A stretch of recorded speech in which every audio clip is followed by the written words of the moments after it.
All right, our other top story this morning, Mayor Zohran Mamdani responding to criticism about how the city is handling the Legionnaires outbreak. This is we're getting new numbers. Stephanie Bertini on the Upper East Side. What are you hearing, Stephanie?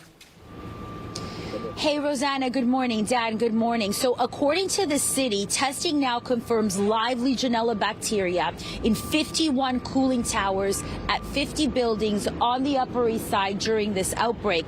Now, exposure to live bacteria, that's what can lead to Legionnaire's disease. So that's important information. Now, final test results for many buildings and cooling towers at several buildings still pending at various addresses, including the Met, where we're live this morning. So there's still a lot of unknown here.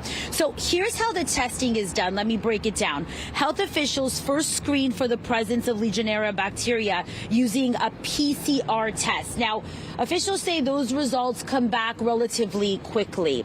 A culture test also is performed using a sample to determine whether live bacteria is present. The city has said those culture tests can take up to 2 weeks when it comes to the results coming back. A total of 183 cooling towers at 160 buildings have been tested in the area.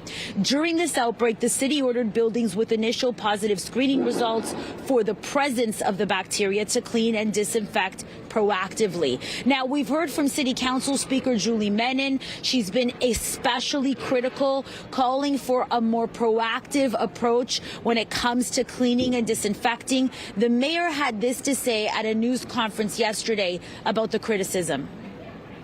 We've seen what it looks like when public health is politicized across the country.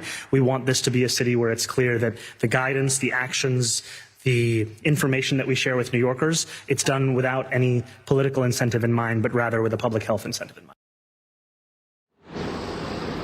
Updated city records related to the outbreak on the Upper East Side show 84 people have tested positive now for Legionnaire's disease. 7 people currently in the hospital. There have been 5 deaths related to this. City officials, they say they believe the source of the outbreak has been eliminated now, while the number of reported cases could still increase. That's because officials say test results on individuals can take some time to come back. We feel confident that we've eliminated that source. When we look at the data demonstrates that the last new diagnosis of Legionnaire's disease was on July 15th, so about a week ago, as you heard the mayor say. And then in terms of the last person to develop symptoms, they did so over a week ago, over 10 days ago. And that was, of course, the New York City Health Commissioner in that press conference with the mayor yesterday. This morning, the questions and concerns continue, not just here on the Upper East Side, but people across the city are concerned about the outbreak. Back to you two inside.